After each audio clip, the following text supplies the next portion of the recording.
reste livre Pourquoi pas nous, le tome 1 de Becky Albertalli et Adam Silvera. Présentation du roman. Le titre en VO de ce livre est What It's If Us. Il a été publié en France en 2018 aux éditions Hachette.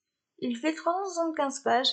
Je lui ai mis la note de 10 sur 10 et le conseille aux adolescents à partir de 16 ans. 4e de couverture. Arthur est à New York pour l'été, en attendant de savoir s'il va être reçu à Yale. Lorsqu'il croise le chemin de Ben dans un bureau de poste, c'est le coup de foudre. Il y voit un signe de destin. De son côté, Ben doute que le destin soit de son côté. Il vient de rompre avec son petit ami Hudson et n'est pas vraiment prêt pour une nouvelle relation. Pourtant, ni l'un ni l'autre ne se rapprochent jusqu'à ce qu'Arthur découvre que Ben, toujours ami avec Hudson, préfère se confier à son ex-petit copain. Arthur est dévasté.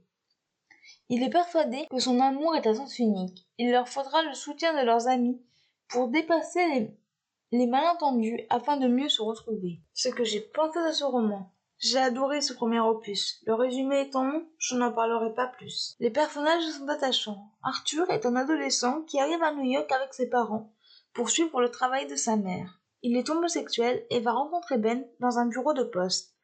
Il a deux meilleurs amis, Ethan et Jesse. Ben est un jeune homme qui va à la poste pour expédier un colis à son ex-petite amie. Il va faire la connaissance d'Arthur. Son meilleur ami, Dylan, est toujours là pour lui.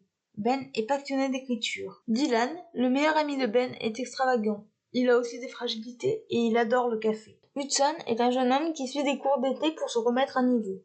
Il a son apparence de l'intrigue, comme d'autres protagonistes. L'intrigue est toute douce et pleine de sensibilité. Elle aborde des thèmes de société comme l'homosexualité par exemple. Le livre est découpé en différentes parties et les chapitres alternent les points de vue de Ben et Arthur. L'écriture des auteurs est simple et efficace. La romance est belle. La fin donne envie de lire la suite, qui, je l'espère, sera un jour traduit en français. En bref, une très bonne lecture que je vous recommande chaudement. Extrait du livre. Enfin, c'est pareil dans n'importe quelle relation, j'imagine.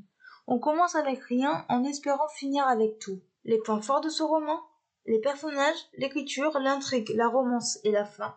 Les points faibles de ce roman? Pour moi, il n'y en a pas. Voilà, c'en est tout pour ce podcast. J'espère qu'il vous aura plu. N'hésitez pas à me donner votre avis et vos commentaires sur YouTube, à vous abonner à la chaîne. Et je vous retrouve très bientôt pour un nouveau podcast. Ciao!